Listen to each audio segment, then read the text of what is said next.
Science of postmortem depression. நான் meet பண்ண 80% of the women அவங்க டிப்ரெஷன்ல இருக்கும் அப்படின்றது தெரியாம டிப்ரெஷன்லேயே அவங்க லைஃப்பை கண்டினியூ பண்ணிட்டு இருக்காங்க. என்ன மாதிரியான சிம்டம்ஸ்லாம் உங்களுக்கு இருக்கலாம் அப்படின்னு பார்த்தீங்கன்னா, நீங்கள் எப்போவாவது அழணும் போல தோணிட்டே இருக்கும். சில டைம் வாய் விட்டும் அழ செய்வீங்க. உங்கள் குழந்தைய பார்க்கும்போதோ இல்லை பார்ட்னரை பார்க்கும்போதோ முன்னாடி இருந்த சந்தோஷம் குறையிற மாதிரி உங்களுக்கு ஃபீல் ஆகும். நம்ம எதுக்கு தான் இருக்கோம், நம்ம ஒர்க்லெஸ் அப்படின்ற மாதிரி கூட உங்களுக்கு சில டைம் ஃபீல் ஆகலாம். இந்த சிம்டம்ஸ்லாம் இருந்தால் இது போஸ்ட்மார்ட்டம் டிப்ரெஷனாக இருக்க வாய்ப்புகள் இருக்கு. இது ஏன் வருது அப்படின்னு பார்த்தீங்கன்னா, நீங்கள் எப்பவுமே குழந்தைய மட்டுமே ஃபோக்கஸ் பண்ணிட்டு இருக்கீங்க, பாப்பாக்கு ஃபுல் டைம் ஃபீட் பண்ணிட்டே இருக்கீங்க. இதனால உங்களுக்கு தூக்கமின்மை இருக்கும்.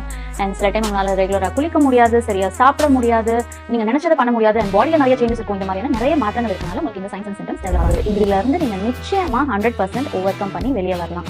இதுல இருந்து நீங்கள் வெளியே வரதுக்கு ஒரு ஹெல்த்தியான லைஃப் ஸ்டைல் ஃபாலோ பண்ணுங்க.